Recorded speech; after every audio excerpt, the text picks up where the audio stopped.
Take a moment to think about conflict in your life. You probably have plenty. And where does it stem from?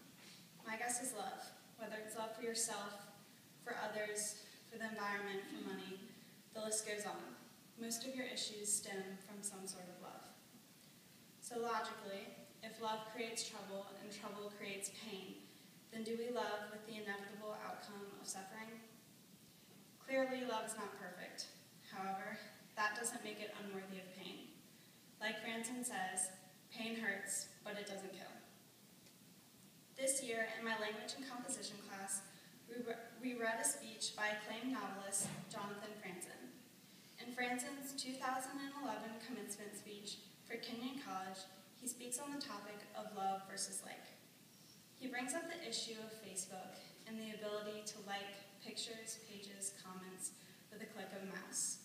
And he raises the question of whether today's younger generations will have trouble loving in the future. Franzen's speech got me thinking. His points on the superficial liking of Facebook, in contrast with his thoughts on love, forced me to consider what like and love meant to me. In his speech, Franzen proclaims that it's impossible to like every aspect of someone. Rather, there is such a thing as a person whose real self you love every part of. In saying this, Franzen gives us the false impression that love creates perfection, that being hopelessly infatuated will force you to love every inch of a person's self. But didn't I already conclude that love isn't perfect? So if you can't like every aspect of someone, and you can't love every aspect either, then what is the difference between like and love? In my opinion, like scrapes the surface of our emotions. It's incapable of diving in and going deeper. Like is impersonal, and it keeps you from getting too emotionally involved. It keeps you safe. Love, on the other hand, invasively plunges into our emotions. Love requires involvement on a level that like can't, and at times, it forces pain. Love doesn't mean loving each bad habit or each dirty secret that someone possesses.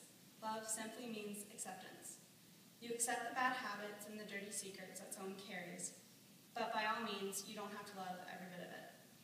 You love someone as a whole, and this love allows you to accept the not-so-great aspects.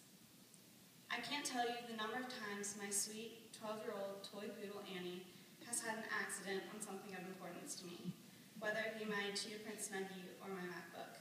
She tends to have a pretty bad habit of getting angry with me, and then, as a form of punishment, relieving herself of my possessions. However, despite this, I still love her.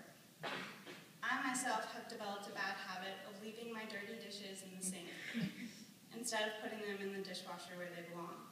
Even though I receive reminders from my mom on a daily basis, I can't seem to shake this bad habit. Fortunately, my mom is capable of looking past this unsightly trait of mine and forgiving me. As said by 17th century French author François de la Rochefoucauld, "En pardon tant que l'on aime," which in French translates to, "We forgive to the extent that we love." Even more, love doesn't mean we have to agree with someone on everything. We're all different and we all have our own opinions. I come from a family with individuals whose political beliefs lie on opposite ends of the spectrum.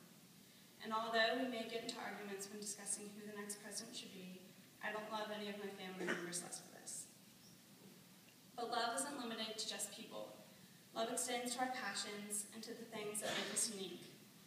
Near the end of his speech, Franzen talks about nature and his love for birds. He also talks of his anger, despair, and pain that surrounds today's environmental problems. However, Franzen then goes on to explain how his love for birds has begun to help him approach these environmental problems with a new and hopeful attitude. A clear example of the acceptance that comes with love. In standing up here, I don't want to sound like I'm an expert on love or on life, because I'm far from it. I just want to share my ideas with you and hopefully inspire you to go out and do what you love and to not be afraid of getting involved. I would like to say this. Love is about embracing reality and faults and pain. When you're able to do so, as Franzen says, something realer than likability has come out in you, and suddenly you're having an actual life. The bottom line is this. Love is real, but it's also imperfect. It's essential, but it's also painful. But above all, love is definitely worth